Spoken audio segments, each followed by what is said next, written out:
Hello everyone, welcome to Adda 247 career power Rajahmundry. ఈ సెషన్లో మనం ఒక ఇంపార్టెంట్ రిపోర్ట్ గురించి తెలుసుకుంటున్నాం. అది ఏంటంటే వరల్డ్ ప్రెస్ ఫ్రీడమ్ ఇండెక్స్. దీనిని ప్రతి సంవత్సరం రిపోర్టర్స్ వితౌట్ బోర్డర్స్ అనేటటువంటి సంస్థ రిలీజ్ చేయడం జరుగుతుందన్నమాట. ఇందులో ప్రపంచ పత్రికా స్వేచ్ఛ సూచి ప్రకారంగా అంటే 2026 ప్రకారంగా ఆల్మోస్ట్ 52% దేశాలు పత్రికా స్వేచ్ఛ విషయంలో చాలా తీవ్రమైనటువంటి పరిస్థితిని ఎదుర్కోవడం జరుగుతుందన్నమాట.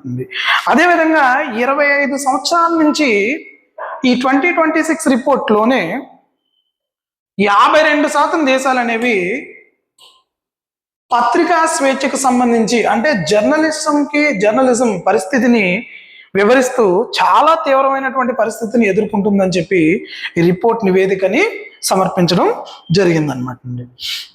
అలాగే అసలు ఈ రిపోర్ట్ తయారు చేయడానికి తీసుకునేటటువంటి మెజర్స్ ఏంటి అని అంటే political pressure. First one is political pressure అంటే రాజకీయ నియంత్రణ పత్రికల మీద మీడియా మీద ఎంతవరకు ఉంది అనేది ఈ సంస్థ అసెస్ చేయడం జరుగుతుంది, మొదటి కొలమానంగా తీసుకోవడం జరుగుతుంది. దాంతోపాటుగా చట్టపరమైనటువంటి అంటే జర్నలిస్టులు వ్యవస్థని పరిరక్షించడానికి లేదా సెన్సార్షిప్ సంబంధించినటువంటి విషయాల్లో ఎంతవరకు చట్టాలను తయారు చేస్తుంది అనేటటువంటి విషయాల్ని ఎనలైజ్ చేయడానికి తీసుకునేటటువంటి మెజర్మెంట్గా తీసుకోవడం జరుగుతుంది. దాంతోపాటుగా ఆర్థిక పరమైనటువంటి అంశాలు అంటే ఎవరైతే రిపోర్టర్స్ ఉన్నారో లేదా జర్నలిస్టులు ఉన్నారో లేదా మీడియా లేదా వార్తాపత్రికలు ఉన్నాయో వాళ్ళ యొక్క ఎకనామికల్ స్టెబిలిటీకి సంబంధించినటువంటి మెజర్స్ ప్రభుత్వం ఏదైనా తీసుకుంటుందా లేదా వాళ్ళ యొక్క ఎకనామికల్ స్టెబిలిటీ ఎలా ఉంది అనేది ఇక్కడ ఒక మెజర్గా తీసుకోవడం జరుగుతుంది. అదేవిధంగా సామాజిక పరమైనటువంటి దాడులు ఏమైనా జరుగుతున్నాయా, సోషియో కల్చరల్ అటాక్స్ ఏమన్నా ఉన్నాయా అనేది మెజర్గా తీసుకోవడం జరుగుతుంది.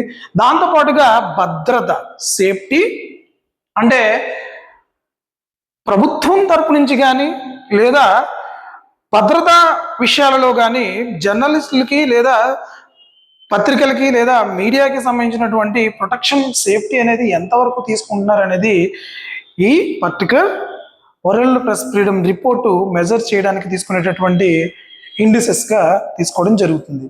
అదేవిధంగా ఇక్కడ MENA region means Middle East మరియు నార్త్ ఆఫ్రికా దేశాలు ఏవైతే ఉన్నాయో అంటే ఆల్మోస్ట్ అవుట్ ఆఫ్ 19లో 80 కంట్రీస్ సివియర్ అంటే చాలా ప్రమాదకరమైనటువంటి ప్రెస్ ఫ్రీడంలో చాలా ప్రమాదకరమైనటువంటి పరిస్థితిలో ఈ దేశాలు ఉండడం అనేది సివియర్ కేటగిరీ డిప్రెషన్ సంబంధించినటువంటి దేశాల్లో ఉండడం అనేది జరగడం జరిగిందనమాట మనకి. ఓకే, అంటే జర్నలిస్టులపై అధిక దాడులు జరుగుతున్నటువంటి దేశాలు ఏవనంటే మనకి ఈ మిడిల్ ఈస్ట్ నార్త్ ఆఫ్రికా దేశాలుగా మనం పరిగణించవచ్చు అనమాట.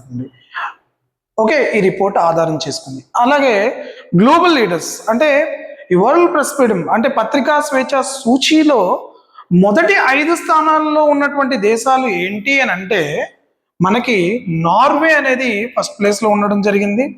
అలాగే నెదర్లాండ్స్, ఎస్టోనియా, డెన్మార్క్, స్వీడన్ దేశాలు ఏవైతే ఉన్నాయో టాప్ 5 కంట్రీస్గా. ఓకే, ఎందుకనంటే పారదర్శకమైనటువంటి అంటే ట్రాన్స్పరెన్సీ సంబంధించినటువంటి చట్టాలను తయారు చేయడం, జర్నలిస్టులకి పూర్తిగా రక్షణ కల్పించడం అనే అంశాలలో ఈ 5 కంట్రీలు అంటే ఈ 5 దేశాలు మొదటి 5 స్థానాల్లో ఉండడం జరిగింది.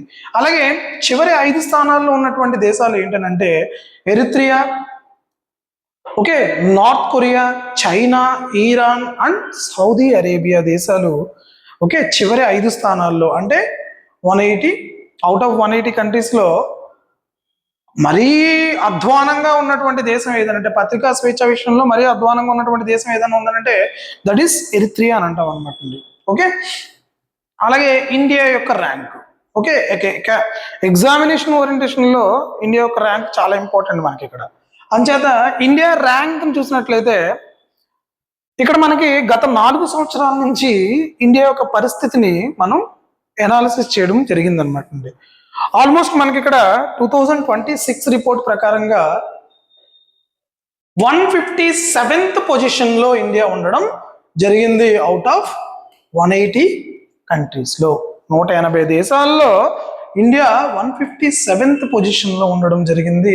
గత సంవత్సరంలో 157, అంతకుముందు సంవత్సరంలో అంటే 2025 అండ్ 2024లో 159th పొజిషన్లో ఉండడం జరిగింది అనమాట అండి.